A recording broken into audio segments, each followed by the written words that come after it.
Welcome back to the Oh No No No podcast. After two false starts, the Neil Collins Revolution will have a third attempt at sparking into life this Saturday as the Rovers welcome Hamilton Accies to Starks Park. And while this episode is ostensibly a preview of that game and a welcome to new loanee signing Finlay Pollock, I suspect one or two of us might still have some venting to do after last Friday night. I am your host for this evening. I'm Duncan Cameron, and tonight I'm joined by Blair Hopcroft. First of all, how are you, Blair? I'm still not over it, I think is the best way I can put it, but I'm hoping that the next 45 minutes to an hour is going to help. Yeah, me too. I think there's still some stuff to work through, some processing to be done. We've got Scott Fleming as well. How are you, Scott? Yeah, well, I'm just glad it's now getting close to Saturday to think about another game, to be honest. That last weekend was... I know we got spoiled last season, but last weekend was tough to take. Like, that was just a sort of... I don't know, it was just a whole load of nothing.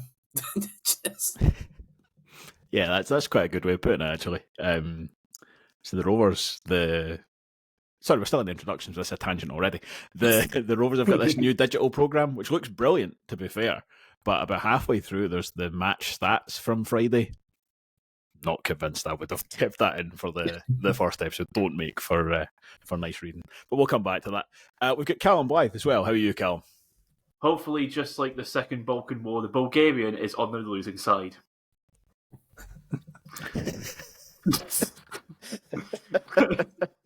I'm taking Leslie's job of the obscure. Wait me a second. Leslie's here tonight. No, Les would have done that in Japanese.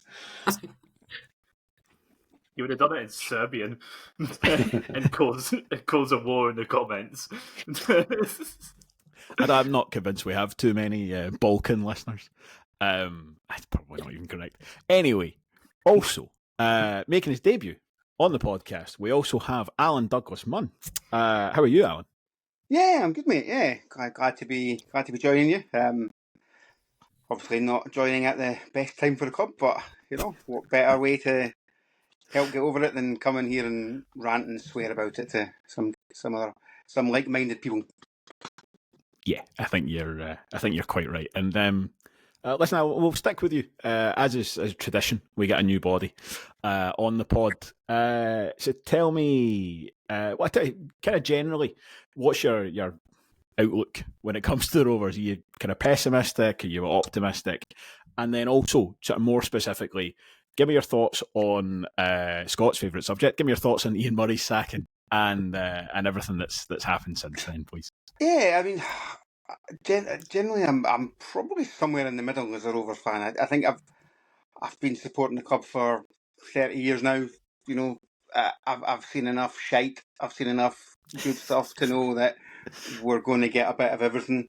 So enjoy the good stuff while it's there, and try not to let the shite completely ruin your weekend when we get it, because we inevitably will.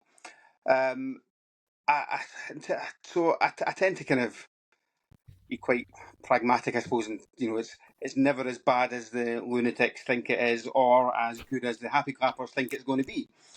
It's so yeah. I try to just kind of take each game as it comes. When I was younger, probably about Callum's age, it was genuinely a Rovers defeat could ruin my entire weekend, and it was just like there was no point speaking to me if I'd gone, like when I was in my uni days at Aberdeen, I used to travel all over the country watching us, and my part-time job basically revolved around the Rovers. It was quite mad, really. And yeah, my mates used to know not to bother, like, I would say texting me, but I don't even know if we had text back in those days. So, just wouldn't bother getting in touch with me for a good wee while after we got beat. But as I've got older and bolder, I don't let it bother me quite so much.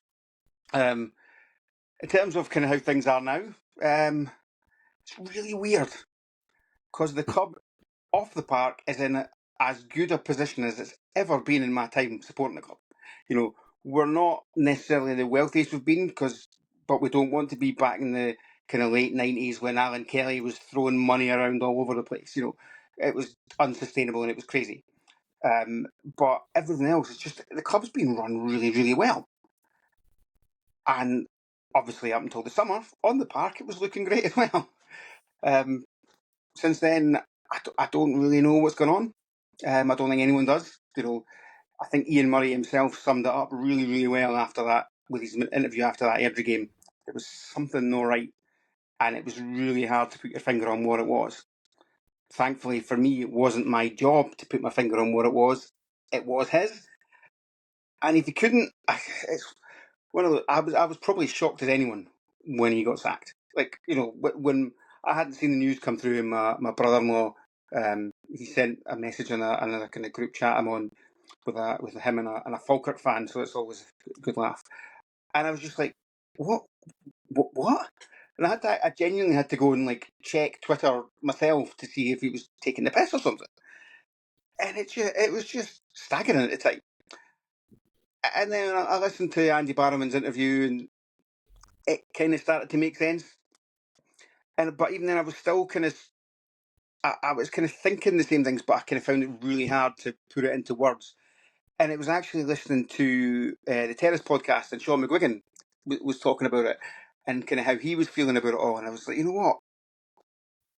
That's basically what I'm thinking as well. It's still hard to put your finger on what was wrong, but there was something wrong. And it's hard to see how it was going to get any better. If Ian Murray didn't know how to fix it, then, I don't know where you go from there, really. And I do suspect that interview after the Airdrie game was pretty much him signing his P45. Because if you're Andy Barrowman watching that, you're thinking, well, how can he be the right guy to lead this club forward if he doesn't know how to fix it? Yeah, I think that's broadly kind of representative, I think, of a lot of how I think we've all all felt about that. It's trying to work the logic backwards, isn't it? Yeah. Really. Because we obviously nobody saw it coming, and then you're trying to kind of reverse justify it. I also really liked his point, Andy Barrowman's point about everyone else would normally wait an extra few weeks and give him some more time. It's like, that's not a reason for us to do it. If we've made up our mind now, let's just act on it. And with hindsight, we're taking 30 days to appoint Neil Collins. It looks daft. If he'd come in a week later, nobody would. It probably wouldn't have been quite the same worries, and maybe some of our online fan base wouldn't have gone quite as batshit crazy as they appear to have. Well, I mean, that's no way to talk about Robbie when he's not here. That's a real cheap shot. Fair though. I don't even think it is. Sorry. Anyway, thank you for that, Alan. I think it's I think a lot of us are on the same page with that, and it's that again. You're right about that point where it's like once you decide he's got to go, really you have to then just make that decision immediately. You can't let that drag on. But again, I think that we're rehashing old ground, but 1 game or 4 games or 8 games, however many you want to say, I think that decision must have been 90% made before then, surely. I think the summer really would be... If there's any possibility, I suppose, that you might sack your manager after 1 league game, you're probably as well just doing it in the summer, really.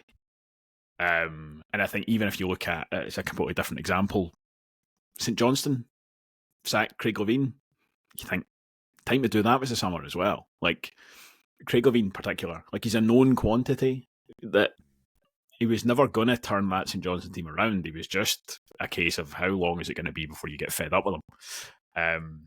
I think the St Johnstone one's worse, the fact that the window's shut. The time to sack your manager is definitely... I mean, the Rovers were, like as Alan said, 30 days looks daft, especially because the window's shut in those 30 days. But had they managed to appoint him after a week, it maybe wouldn't have looked quite so daft. But to do it a week after the window shut, 2 weeks after the window shut, that just seems bizarre to me. Yeah, that is. I think there's a lot of stuff going on at St Johnstone that I think's maybe confused their whole situation. But this is the new owner's just announced he's been diagnosed with cancer as well, I think, isn't he? So yeah, so that's I don't know if that's a case of like they're like he's realised like I'm going to be away for a certain period of time.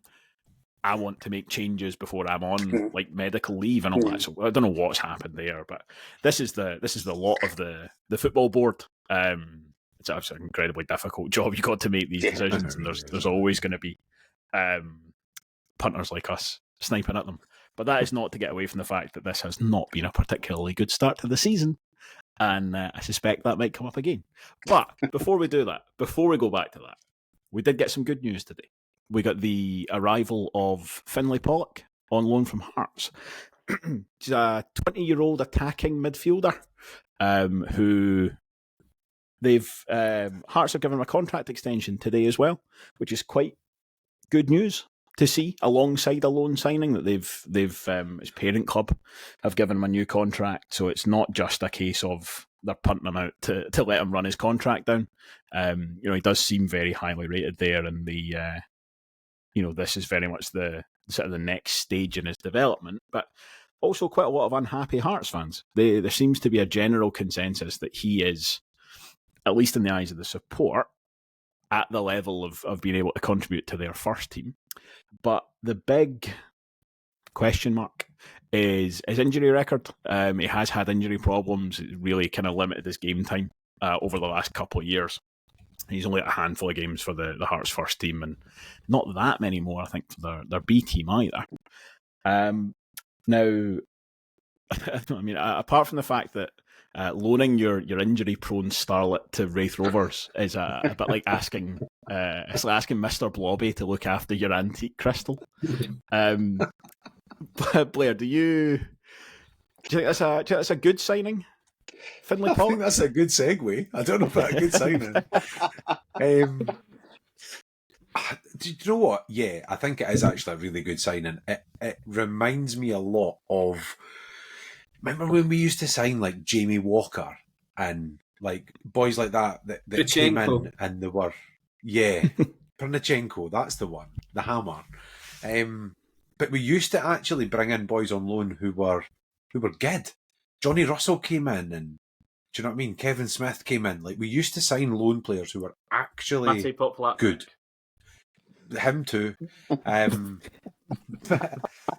You would sign a guy, and he would very quickly become pretty much your best player. And I don't think we're necessarily at that stage where we're bringing in a boy that's 19 or 20 and is going to come in and be the best player in the club. But he's a player who's, I mean, what was the stat they put out today? Was it 6 games and 6 assists or something he's had for Hearts this season? For the B team. For their B team, yeah. Yeah, but he's contributing. Do you know what I mean? He's a player that plays. They're obviously, the Hearts fans are obviously dead keen on him, which I always think is a really good measure. There's nothing worse than you get a loan signing and you get all excited, and then the first comment is some idiot for the other team going, good luck with him, boys, he's rotten. You're like, oh, no, here we go. So no, I think it's a good signing. The injury thing worries me. Of course it does. We're in the middle of an injury crisis. We've effectively signed him to potentially replace an injured Sam Stanton, and he do you know what I mean? He could very well last 20 minutes. But no, I think he's a prospect. So yeah, get him in. There's obviously, I mean, again, I say the fact that Hearts have given him a new deal, they're obviously confident his injury problems aren't chronic, or I was going to say fatal. I assume it's not fatal. But not. They're confident he'll get past it and be able to play for them at some point. And I think it is, I'm led to believe, like a series of unrelated injuries. Which, to be fair, we seem to do quite a fine line in. I think that's what's happened to Sam Stanton.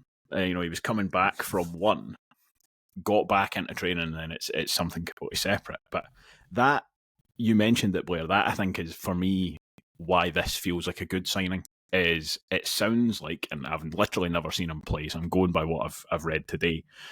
It sounds like he's coming in to fill that space that Sam Stanton leaves behind when he's not available, which is effectively someone who plays centrally as an attacking midfielder, kind of first and foremost. So I think Finlay Pollock can play out wide as well. But what we have been missing, and not just this season, last season as well, really until Kyle Turner came in, is that sort of Sam Stanton number 8 into number 10 role, if that makes sense. So when you think about everyone who plays in place of Sam Stanton when he's not there, we've used Dylan Easton to do it. He's a winger who then moves across. We've asked the likes of Scott Brown and Ross Matthews to do it, but they're happier deeper and they're having to step up. We've asked Lewis Vaughan to do it, but he's dropping back. He's more of a forward. We don't really have anyone else who's actually naturally an attacking central midfielder in that same role, where they're going to do a bit of running and a bit of tackling and a bit of passing, all in that kind of one place in the centre of the park. So hopefully that's what Finlay Pollock has been kind of brought in to do, and hopefully that's something that he can do for us. Callum, give me your thoughts on the new signing, please. It's just good to have reinforcements, really, as much as there are complaints about his injury record. He's perfect for Rovers then, because that's just how it goes with any of our players. But yeah, like you were saying, to see Hearts fans be annoyed at it is a good sign, because clearly it's like he has been in and around the first team. He has played for the first team, and clearly, as you're saying, the contract extension, they rate him, and that's a good sign. It's a really good sign, because they wouldn't just give any old 20-year-old a contract extension if they didn't think he was ready for Premiership football, or like on the cusp of being ready for Premiership football. So for him to come to us is a really good deal. Yeah, definitely. And I like the point you made there about just kind of generally reinforcements as well. I think it's maybe gone a little bit under mentioned that the squad we have is small by Championship standards.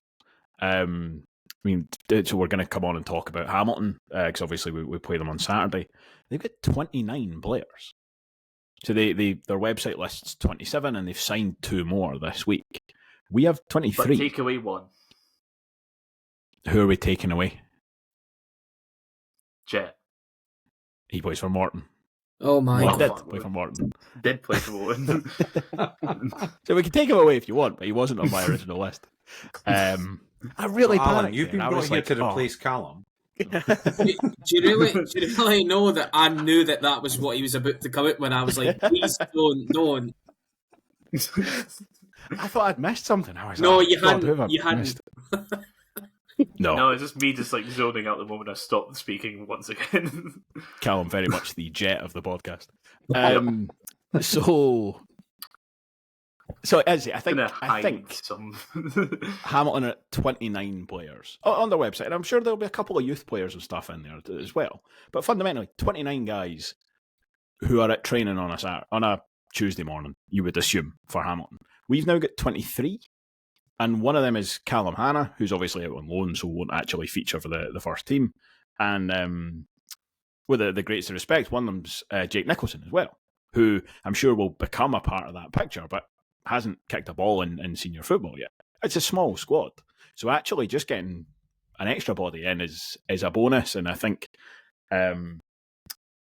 looking at Neil Collins' programme notes in the new fancy programme, I would guess we're still looking at another 1 or 2 kind of in the near future as well. And I suspect that there's a position in the back line that's probably going to be the next one to be looked at, based on what we've seen.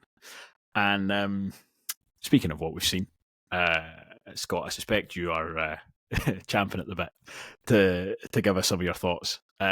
So Not really. Yeah, open floor, Scott. Just tell us how you felt at full time on Friday, and whether you've calmed down since then. I genuinely was, part of me, like, for the last, maybe it was basically from when it was early in that, but when Witherspoon scored to make it 2-0, I was like, I just sat back and went, how have we got to this? Like, so bad considering how good we were last season.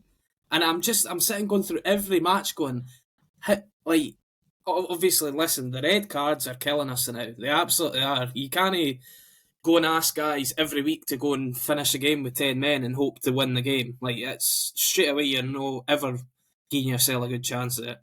And I've had this ongoing debate as well with Robbie.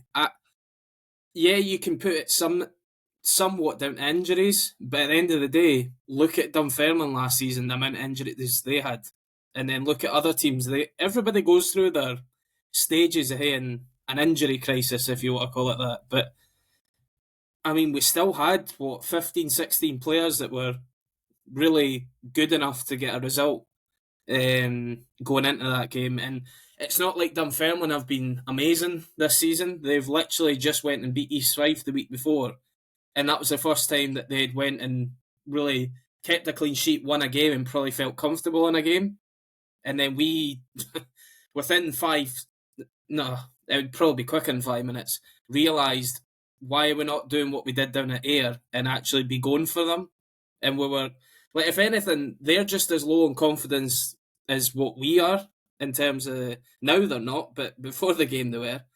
And you're just going, well, look at what we did correct in the first 30 minutes down at Ayr. Why is that not being the sort of plan to... Because Dunfermline would have planned for that exactly to happen. Like, McPake's probably got them all, like, riled up going, look, they're going to be coming after us, but we're going to be doing the same to them. And we just sat, like, within 2-3 minutes, as I say, like, they had the ball in the back line. Like, why are we not pressing at all here? We've sat right off, and you've got two guys, and I would call them pressing forwards, Callum Smith and Lewis Jameson. They're both pressing forwards. They both like to run, and they cause havoc when they can pressure guys. But it was almost like Collins has asked them, look, it's a derby, let's no go like gung-ho right to start and kind of settle into the game. It's not really how a derby game works, to be honest. It's, you kind of need to, the first 10 minutes are always going to be hell for leather, and then it'll settle down eventually. But I just, right for the word go, I wasn't liking the setup at all. We normally start by talking about the starting 11. Until this right-back situation gets started, get that back three so far away for our team. It is honestly a joke right now. To be playing a back three with guys that didn't know what they're doing in their position, like, we're confusing. It's clear guys don't know what they're meant to be doing. Like, there's guys getting... well, Josh Mullen, for a start, didn't have a clue what was going on at right wing-back. See, I think that... maybe it's just different perspectives. I think that's really harsh. Listen, Josh Mullen is doing as good a job as he can do, because at the end of the day, it's not his possession. He's been asked to be playing. Scott, if we started with a back four, who plays right back? No, but this is... If Freeman's no fit and we play with a back four, you've got exactly the same problem. You've still got to play somebody out of position to play them at right back if Freeman's no fit.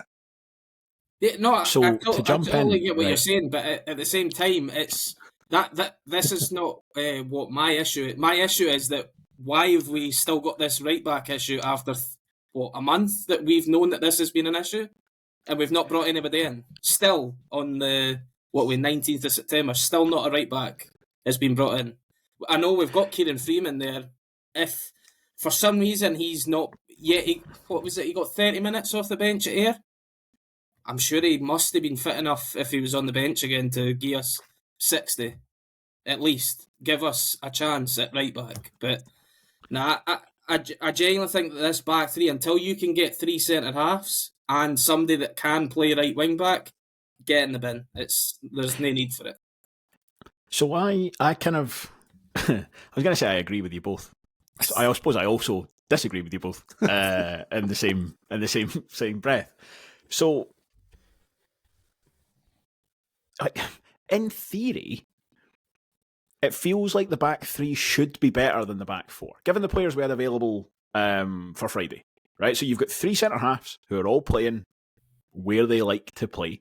You know, Liam Dick, I would argue, is best on the left of a back three.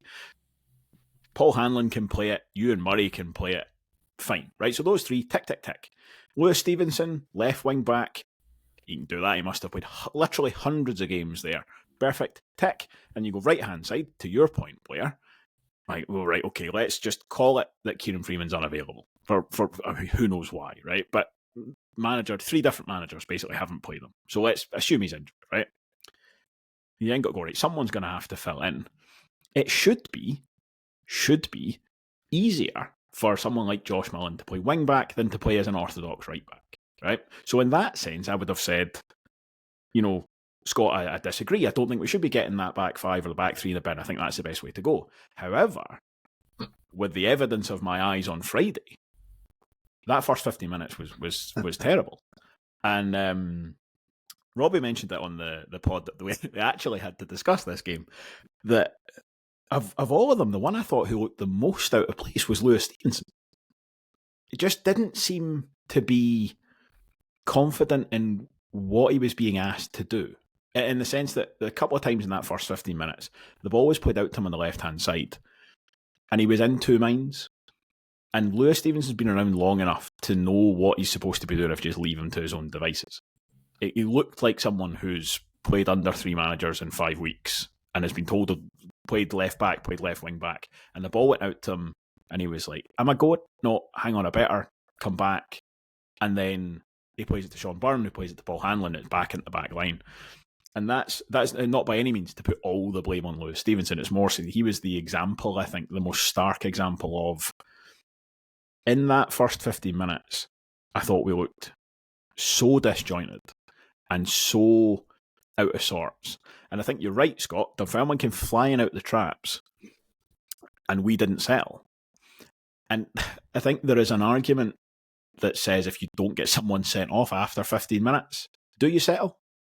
You know, after half an hour, does that team settle down and start to then exert that game? Because exert their influence on that game? Because I would argue, by a fair degree, there's more quality in that Rovers starting 11 than there is in that Dunfermline starting 11.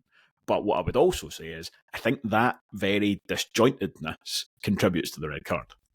Because they're panicky and because they're not confident in what they're doing, mistakes creep in. And it was the same as the league game down here when Sean Byrne gets sent off. That was a more in the moment sort of panickiness. But if you're confident and you're fully thinking about what you're doing, you don't shove a guy over on the edge of the box. You don't jump on the ground and grab the ball inside the box. These are things that happen in a team that is not self-assured, I suppose. I think, sorry, just quickly, another point I would add to that right-back situation was that he's played it for us in his first spell with the club. If you were really worried about playing a back four with Mullen or a Matthews, Ewan Murray's played right-back before. Yes, he'll not be a bombing on right-back. I just want him to defend, actually, to be honest right now. And I think if you could get him in right-back and just say, look, Mullen, we know that Mullen does a lot of this running anyway for his stats that they pull out all the time. So that's not an issue. If you just ask Mullen, look, you'll need to come back a wee bit more often just to help out Murray in terms of legs and stuff like that. Because Murray's not the quickest, as we've seen for the sending off. But, like, I just think you could have done something else than just revert back to the back five that we've been doing, and we've been constantly losing goals and not looking great right now. I think you can potentially look at it again once you get Fordyce back, and then you've actually got three centre-halves that can play, and if we bring in another right-back, or if Freeman's playing there or whatever, and actually got a right wing-back there. To be fair, I would argue just a slight point on that they played the back five against Livingston, and I thought it looked pretty good. So granted, we then went to here, and it didn't go so well, but yeah, and I don't think you could point to the formation for the goal. You know, it's a set piece, effectively. I actually don't think you can point at the formation for the goals at Ayr either. The goals at Ayr were individual mistakes. The individual mistakes are nothing to do with playing a back five, I don't think. I don't think they're anything to do with being out of position, because the mistakes came from Dick playing in arguably his best position and Stevenson playing in arguably his best position. Both goals came from that side and from them switching off. And for me, if you put Murray at right back, which I actually mentioned on Friday night when the team lines came out, I thought, oh, maybe Murray's at right back. And I thought, well, why would you move a centre-half to right back to play a left back at centre-half? Do you know what I mean? You're robbing Peter to pay Paul. You're just playing Liam Dick out of position, because Dicko is not the best centre-half. He's decent, but he plays far better in a back three than he does in a back four. I still, personally, I don't think the formation's the issue. And I know I might be alone in that, but I really don't think the formation is the issue. For me, the game on Friday night boiled down to, I don't know what it is. Confidence, bottle, you can call it whatever you want.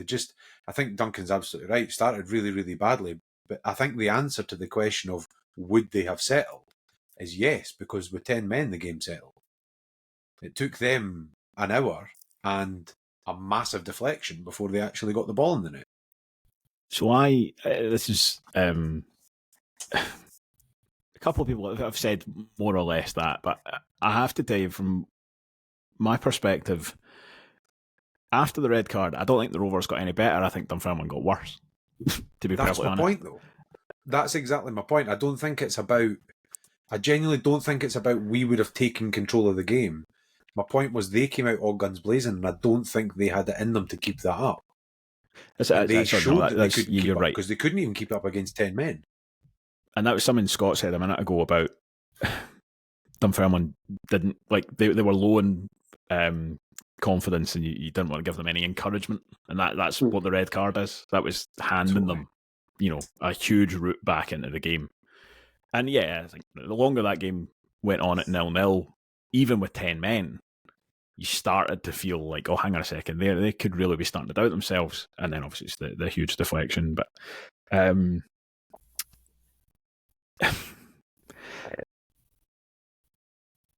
Alan, do you think the point that Blair's making about formations, and the fact that it's not sort of one single formation that's to blame, if it's not the formations, do you think it's playing... let me turn this question around. Do you think the single biggest thing that would help would be being able to field players in their natural positions? More so than it being formations around formations. Yeah, I mean, one of the biggest factors I thought on Friday night was just, you kind of touched on it already, was confidence. Now, nobody was making little runs in behind. Nobody was playing, little balls through, and because they just didn't seem to have the confidence that they were able to pull it off. They were stopping, they were passing sideways, they were passing, and I think confidence comes from, if you know that you've got 10 guys there who are playing well and playing in the right position, you know what they're going to do if you put the ball in a certain area. I also don't think you really can't underestimate just how massive a Scott Brown sized hole there is in that bloody midfield as well. These things are going to happen. We need to be able to play without him. We can't go to shit when he's not in the team, because players pick up injuries. But I think there's just too many guys just didn't step up. Dylan Easton was anonymous, and that's normally the kind of game that he absolutely shines in. He loves playing on a Friday night under the lights in front of the BBC cameras. That's normally when he's at his best, because he loves to get up there in the wee gantry and have a chat with James McFadden afterwards, and hear them talking about how great he is. And that's because in those games he has been. And it just kind of comes down to, there's a lot of experience in that team. One of the things that people have talked about our team this year is that the average age has gone up a wee bit. There's a lot of experience in there. These guys have all played a back five, they've all played a back four. They've played plenty of games where their team's been down to 10 men. They should know what they're doing. And just sometimes it seems like they don't. And that could just come down to their trying to get used to a new style of play under a new coach. Hopefully that's what it was. I mean, the biggest frustration was that Dunfermline team was shite. We played against a team who resorted to bringing Craig Whiting and bloody Joe Chalmers off the bench. If we could have got to that stage 0-0 with 11 men on the pitch, you really fancy your chances to go and get something from the game. You know what I mean? But it just didn't ever look like we were going to. That was the biggest disappointment for me, was that they played an 18-year-old lad at centre half, and it was his first start. Who was really like Bud from the Bash Street Kids as well. I couldn't tell you if he's any good or not. Like, you're playing... I mean, not to... who was the lad with the broken wrist? Is it Craig? Not Craig Wilson. Craig Watson? Is that his name? Oh, yeah. Grant Murray Craig played Watson. him in a derby at East End Park to try and... We never saw him ever again. Not to randomly begin a round of should McStay or should go in the middle of a point, but like, that was a laddie who was 18 who was thrown into a derby, and he was put under a load of pressure and he had to be subbed off at half time. Now, the point I'm making is, I think his name's Sam Young. He could be terrible. I've got no idea, because we asked so little of him. And you would think, even with 10 men, that's such a... you go down to 10 men, you go, bloody hell, how are we going to react to this? You'd think, well, at least there's an 18-year-old lad in the middle of their defence. At least we can just stick somebody on him and see what shakes loose. And we basically never asked the question. I mean, I think, according to the match stats that are in the programme for Saturday, I think we had 3 shots. Can't remember 2 of them. Even with 10 men, you're not playing Barcelona. You've got to be able to at least get something out of there. Look at last season. We just didn't. I think that's... Look at last season. Ayr come and scored 4. I just kept reverting back to that game, going, we're making it look like the most difficult thing in the world to play with a man down, and then Ayr scored 4 goals at us last season. And didn't get me wrong, that was the start of us losing Stanton, and we kind of went to shit after he got injured last season. And actually, to touch on what Alan's saying, Bruni is a massive miss, and Bruni's actually turning into what it was to be without Stanton last season. Like, that's how it's looked this season. Without Bruni, we've been terrible. And without Stanton last year, our form went out the window. So... I don't know. I don't think it's just that reason, but that's what it's starting to look like. The fact that these sort of players are missing, and we are not playing anywhere near to the standard that we know that we can play. Yeah, definitely. Right, I think that's enough rehashing of a derby loss. We didn't necessarily need to have 2 separate episodes to cover it, but there was definitely some additional thoughts we needed to bring to the table there. Tell you what, let's have a quick break, and then we'll come back and we'll talk about Hamilton. This episode of the Oh No No No podcast is sponsored by Dynamic Industrial Services, the rope access specialists. Every week we talk about the Rovers' latest attempts to climb the SPFL ladder, but sometimes even a ladder won't reach. DIS are specialists in working at height, offering maintenance, inspection, repair and more, right across Scotland. So if you need a rope access specialist and you want a premiership service, visit dynamicindustrialservices.co.uk to find out more.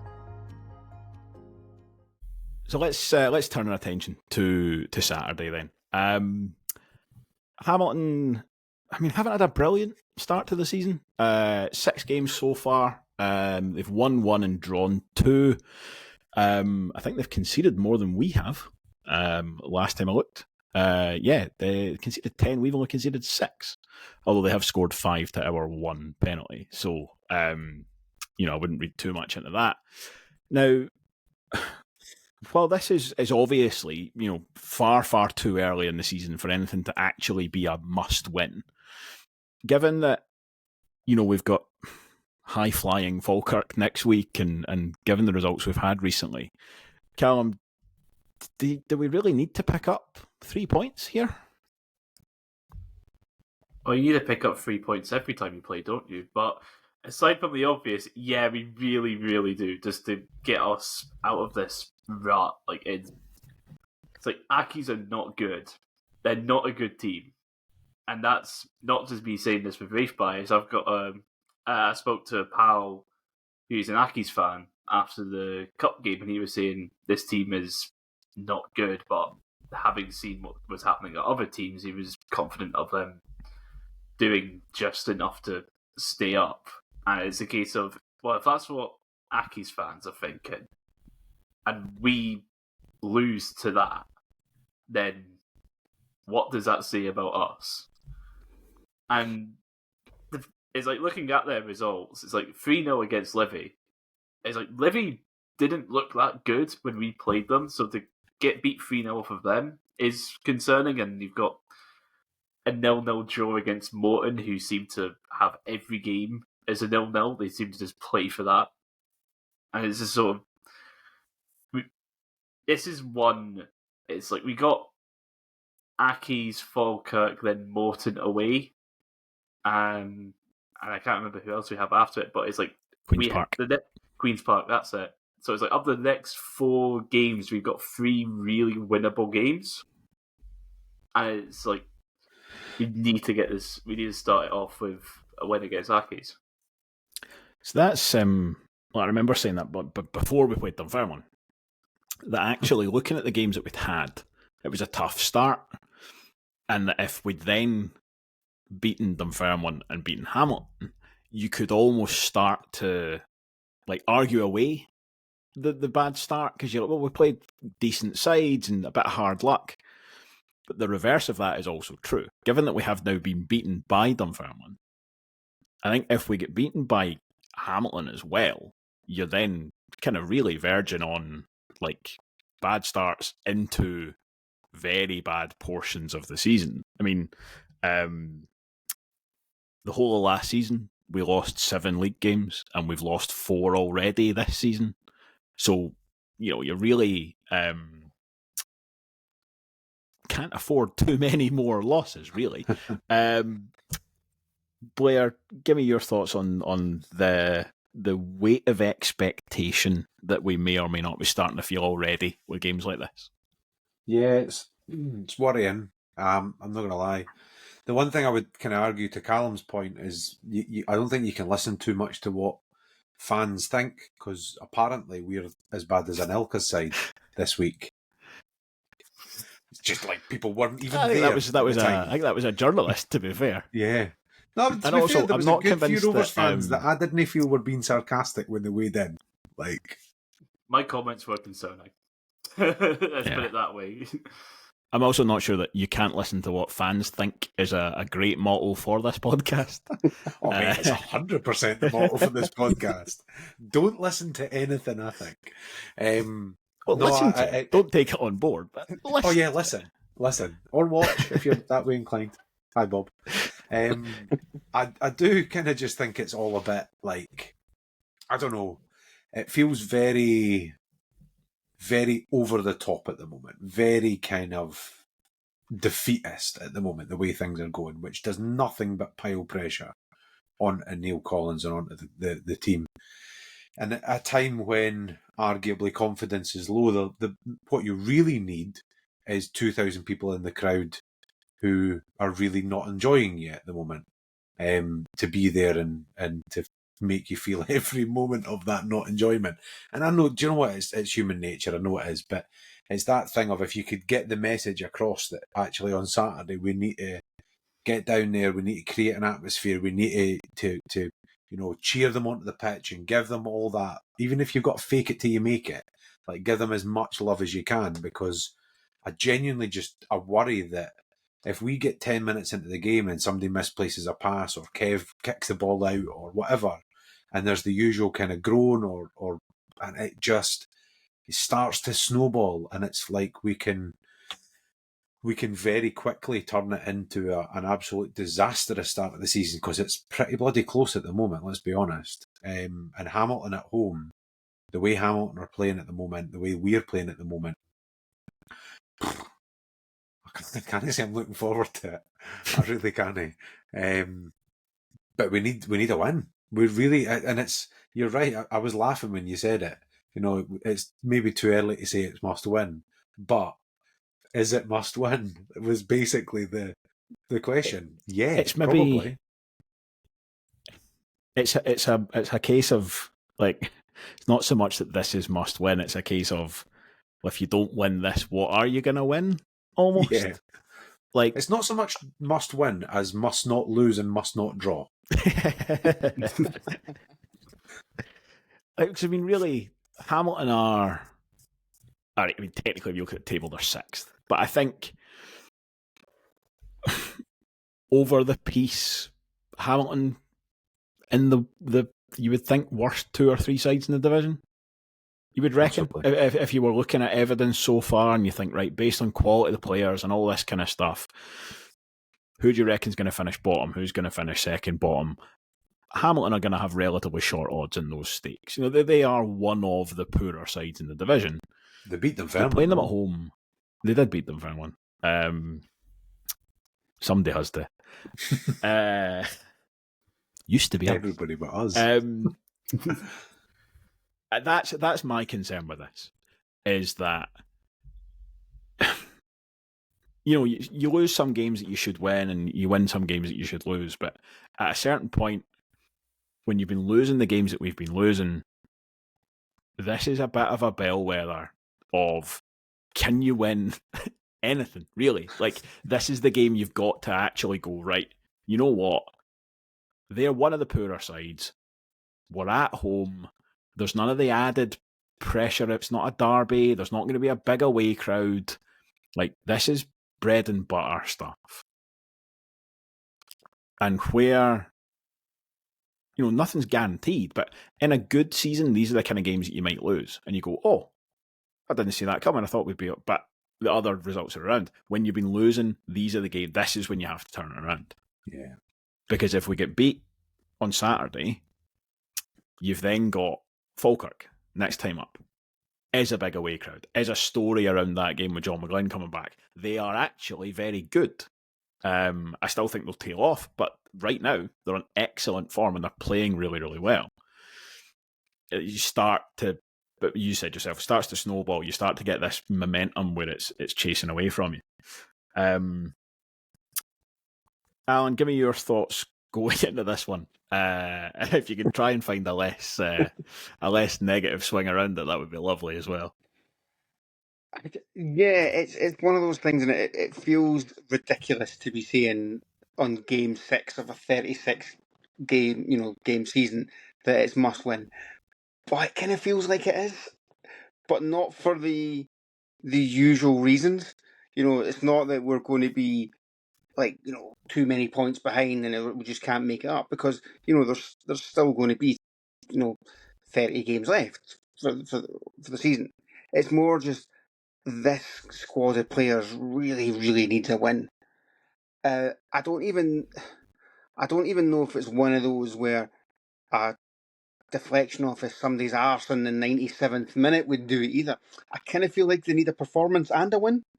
And I know I'm probably being a bit greedy here, but it just feels like we do. And I genuinely think the quality of players we've got, it would make a difference. We would, if we could go and do something ridiculous, like go out and win 3-0 on Saturday, and the players that have been a bit off the boil play really well, that Falkirk game becomes a totally different animal. You go against them, hopefully getting cuffed 5 or 6-0 at Celtic Park at the weekend, and as much as it's a total free hit for them, fair enough. But you then start getting into, well, they need to get beat eventually. Why can't it be us? But if you're going into that game on the back of even a fluky win where we've really not deserved it, you think, well, I don't. And if you've not won the game, then you really are going into that fearing the worst. Plus, the atmosphere will be absolutely horrendous on Saturday especially if we concede an early goal. It's just going to be awful. So, as I say, it seems daft to be saying must win, and for all the normal kind of measurements, it's not at all. But it just feels like we really could do winning this game. Yeah, it feels like the narrative is already starting to chase away a little bit. And it feels particularly harsh on Neil Collins, who's just kind of turned up in the middle of it. And, Absolutely. He's had 2 games and, he's had a centre-half sent off 15 minutes into one of them. But, I mean, already there's this kind of pressure that's starting to build. And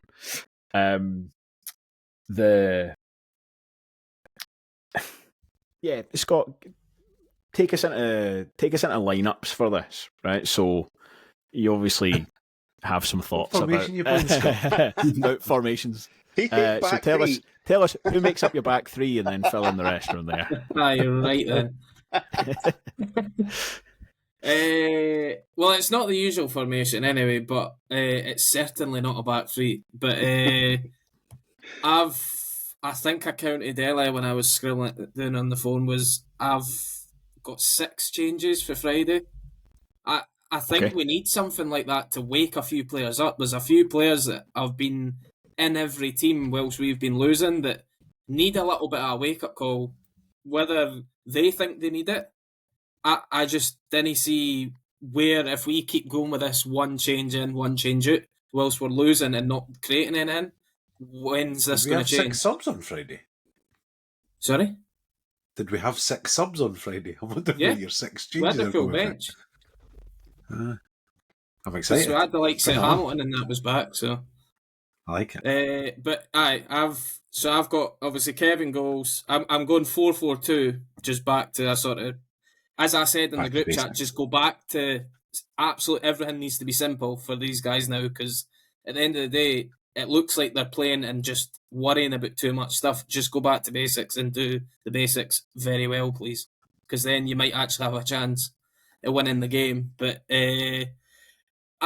I've put Kieran Freeman at right back. There's got to be a time where we just go back to playing a right back at right back. Like, why not now? If he's had 30 minutes of air, he's been fit enough apparently to be on the bench at East End, and then he's been back training now for like 2-3 weeks. Surely, it's only rumours now, but if he's rumoured to no be good enough, well, why is he even like going on the bench out of just, other than just listing a player? Like, surely if he's not good enough, I'd like to come back to this point at some point, Duncan. We'll do team lineups, but I want to come back to this point at some point. I would put Freeman in because I want him to get a shot. Like, at the end of the day, I don't think he's been that bad in the games that he's played. But I've then got Hanlon and Dicko at centre half, Stevenson at left back. The first change, other than Freeman, is I'm bringing back Aidan Connolly on the right. Again, I don't think Josh Mullen's been terrible, but I just think, again, we need changes. We need to make something click here. And I think somebody, just a little bit of fresh ideas in terms of in the starting team when they go amiss. I keep harping on about it because we keep hearing he's training. When's Scott Brown going to just appear back in a starting lineup? I've got him with a question mark to play in the middle beside Sean Byrne. If he was back, what a lift that would be at 2:00, seeing his name in the starting lineup. And then I've got Lewis Gibson coming back in on the left. Dylan Easton's been miles off it this season, apart from 30 minutes of air where he looked like the old Dylan Easton. On Friday night, I couldn't believe the play that I was watching. Like, he was literally not even given... You were on about Stevenson. He was literally giving Stevenson no option other than go back to handling because Easton was doing nothing. He was just hiding. But again, it might be the kick in the ass that he needs to get going again. So, and then I've got Vonnie and Hamilton up front. I think I'd like to see these two working together because we've seen little snippets of it last season, but we never really got a good sort of right through the off sort of thing. I think, I can't remember if Vaughan was fit, but was Vaughan playing up front with Hamilton away to Livy in the Cup last season? We scored early and we looked quite good early on. I think that was the front two, but I might be wrong. And I thought, well, if this is looking quite promising, if this is the front two, and if we can get back to that sort of thing, then that's the sort of thing I would like to get back to. And then obviously it's your usual sort of guys on the bench with Jameson, Smith, Mullen, Easton, Montague, Matthews, and I've got Fordyce down on the bench because apparently we're hearing he's kind of back training as well. So on that point, in the manager's notes in this new programme, which I'm doing a great job of plugging, by the way, I've mentioned it about 15 times. What it says is, on top of new additions, we expect by the end of the month to have our captain and driving force, Scott Brown, back in the fold along with Callum Fordyce.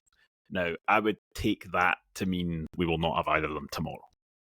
I think he mentioned it in the Courier, actually, this week.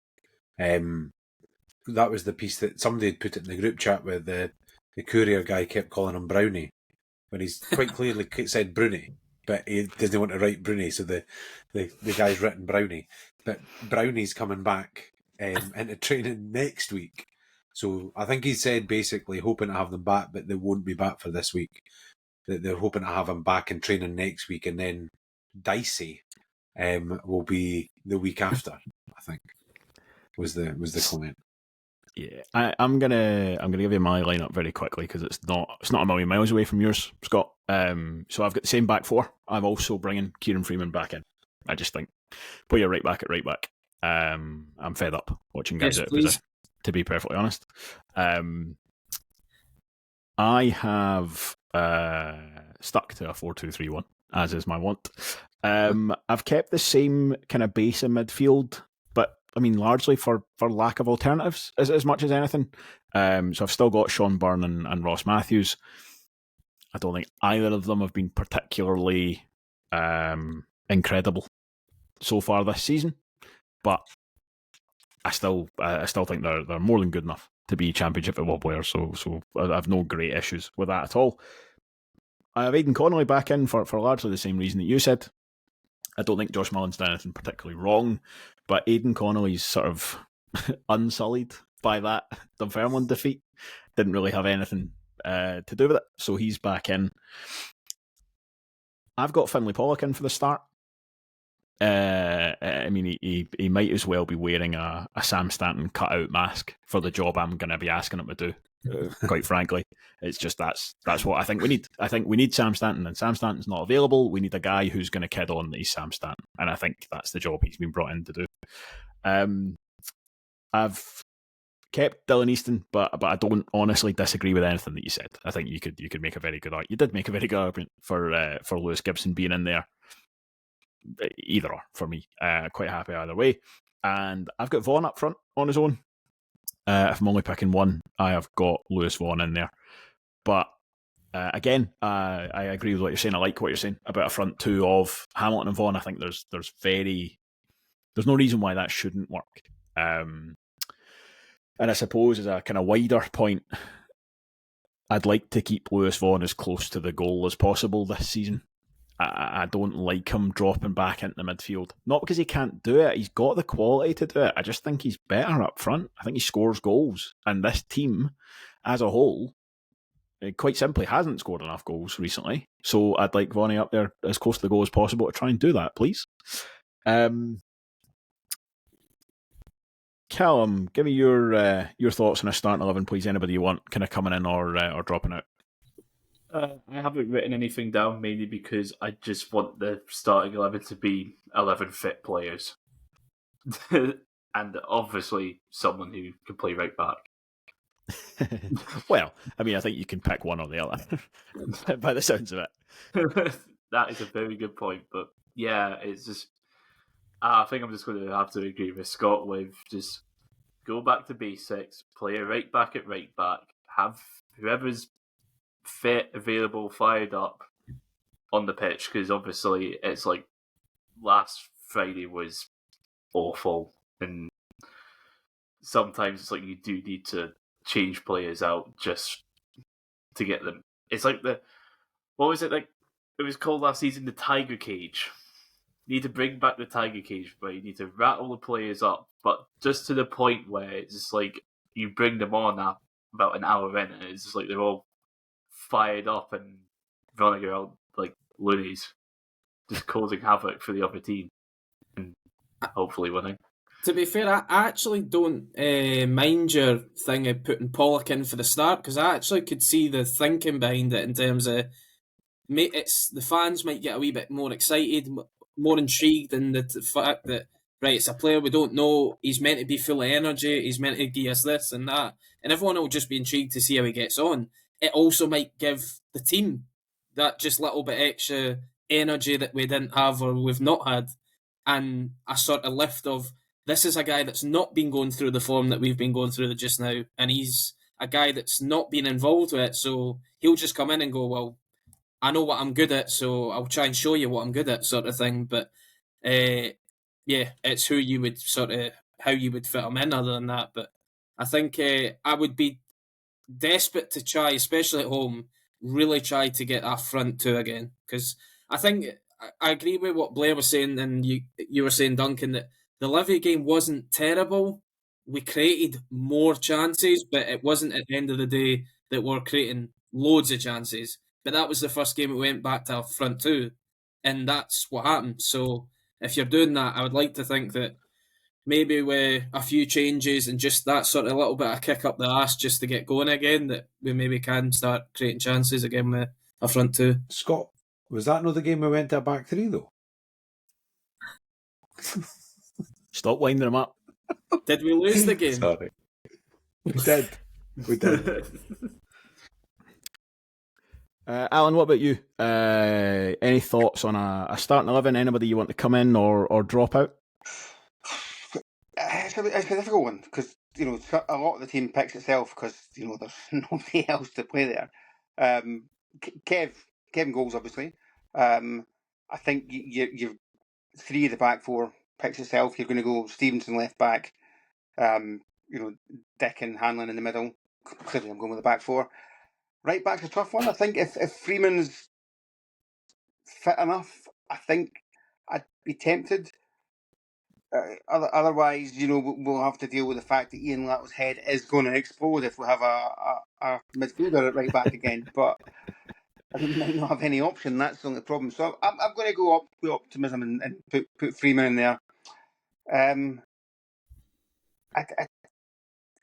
actually going to kind of go back to Scott's old favourite kind of formation and probably put Byrne and Matthews in at the base of the midfield, and then a kind of three of. I'm going to bring the new boy in. I'm going to bring him in to start. Good. Probably. I'm going to assume that Vaughan's fit and put him in the 10. And I'd like to see Gibson. You almost feel like it's harsh on Easton, but on recent performances it's not. So I think the three of them would probably combine well together. And then, again, assuming he's fit, I'm going to stick Hamilton up front. I think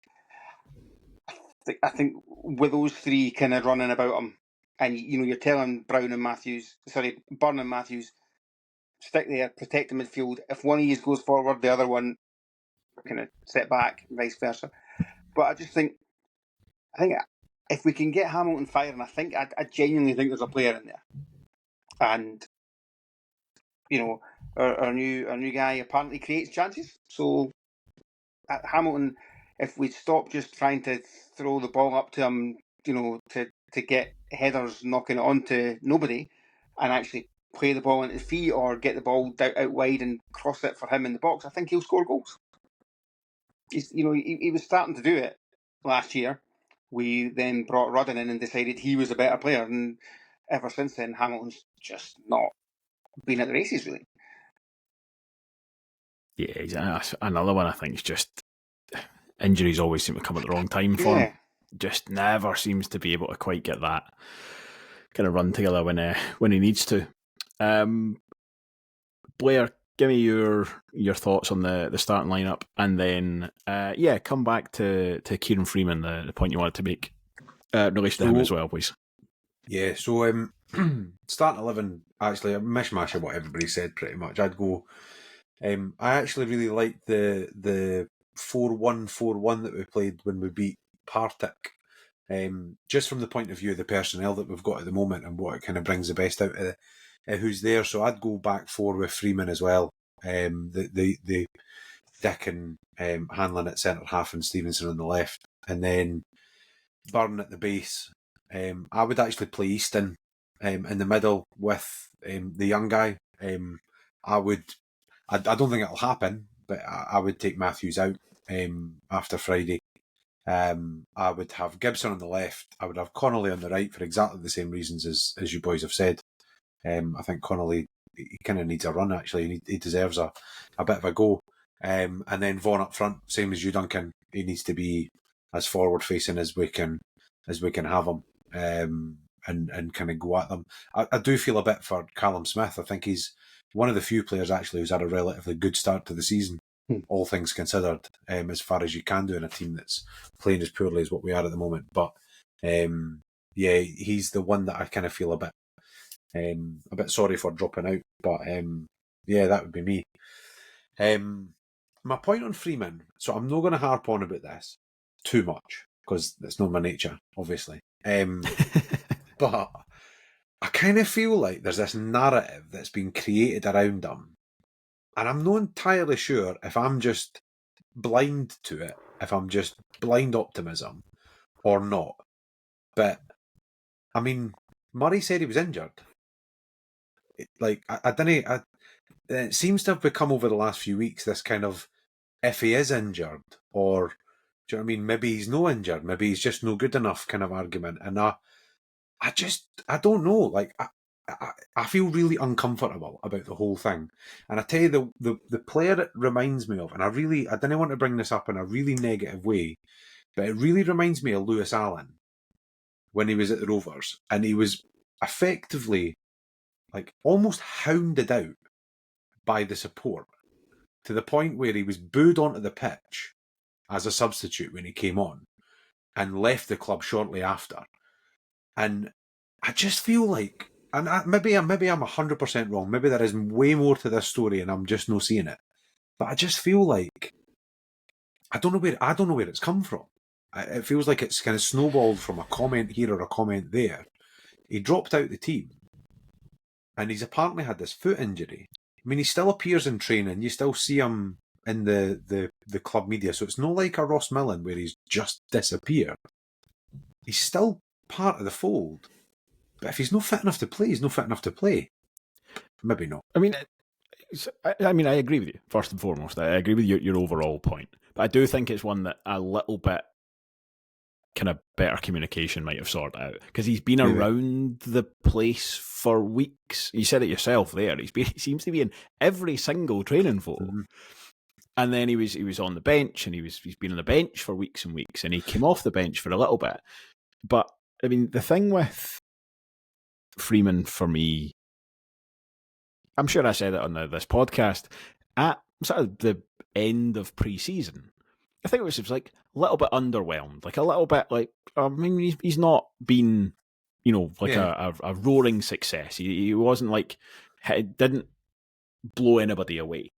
But that was really in light of the games we'd played up till that point, where it was basically the friendlies and then games against Stranraer and games against Stirling Albion.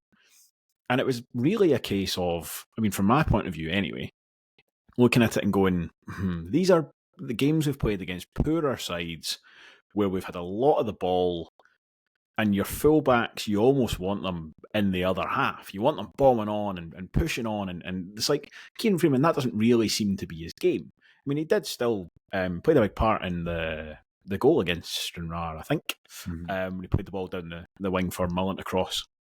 But it was kind of with that in mind. But there was no issue. He didn't play badly at any point at all. There wasn't any point where he was defending badly, and that first and foremost is what you need from your defenders, and that's what we've been missing in these games. So I don't think there's been any evidence to suggest that he's not, like, if you were any one of the managers we've had for different games, unless something is happening in training, there's no evidence that would lead you to go. I don't think there was anything where Kieran Freeman played badly enough that you would be thinking, I might not play him next week. And that's, I mean, before you get the fact that he is literally our only right back. The bar that you would have to clear to be dropped as our right back is so high. And he basically was just fine for a few weeks. So, I would be surprised if there was some sort of conspiratorial thing. I suspect what it is something that we mentioned before in relation to Finlay Pollock and Sam Stanton and Scott Brown and seems everybody else, where he's had an injury and then it's either been exacerbated or he's picked up an entirely unrelated injury at another point. But that's what I see. I think a little bit, and again, the managers have been chopping and changing it. It's not always the easiest thing, but I think that could have been cleared up a little bit more. Yeah, but, maybe. I think my point of view, as you were talking through that there, my only frame of reference is probably Ross County away, in the cup. I went up. I actually thought he was good. I thought he played really well. He had a good game, and that's where that kind of thing of this idea that. And I feel, maybe I'm wrong, but like I say, maybe I feel like there's a certain section of the support that seem to just be writing him off. Like, he's done kind of thing. It just worries me, that's all. I think we need to be careful. I think there's also a point of remembering that he's a, 23, 24-year-old guy or whatever. Like, he's not, do you know what I mean? He's not infallible to the criticism that he hears for the crowd or whatever. Like, we've got to be kind of mindful of that as well. Like, I just don't feel he's done anything wrong, like you say. But again, it's like a phony war almost, because he's not actually been on. It's not like he's been on the park and people have been giving a lot of criticism. We just haven't seen him. So yeah, it's sometimes it's a couple of tweets or a couple of Pie and Bovril posts can be misrepresentative of actual opinion. So maybe. Hopefully. But certainly, I mean, I think we were more or less all in agreement there that it would be nice to see him back. Absolutely. And back in the starting 11 because, he is our only right back. And that's maybe damning him with faint praise a little bit. But yeah, there was nothing I've seen that made me think like he's not good enough or anything like that at all. It was like, I don't know. An odd case, certainly. So, fingers crossed we do see him back and we're playing players in their correct positions on Saturday. Just a kind of a final thing before we go, Blair, an update for us on the predictions. Yeah, so the prediction league, I put it up actually just as we were starting this recording, so I put it up another good week, 80 odd people still playing along, which is really pleasing. Duncan, you'll be delighted to know your dad's doing particularly well. Which I believe you want to come back to. I have an update for you on this because as you have been regularly updating me on, my dad's been doing pretty well in this, and he submits his entries under the actual username of Duncan's dad as well. He does. And I found out last weekend that as often as not, my mum's been doing his picks for him. I was just going to say, I really hope you're going to say your mum's actually better than you are. So previously, you referred to my dad as the brains of the Cameron family, and I have to tell you, you're dead wrong. It's quite clear my mum is.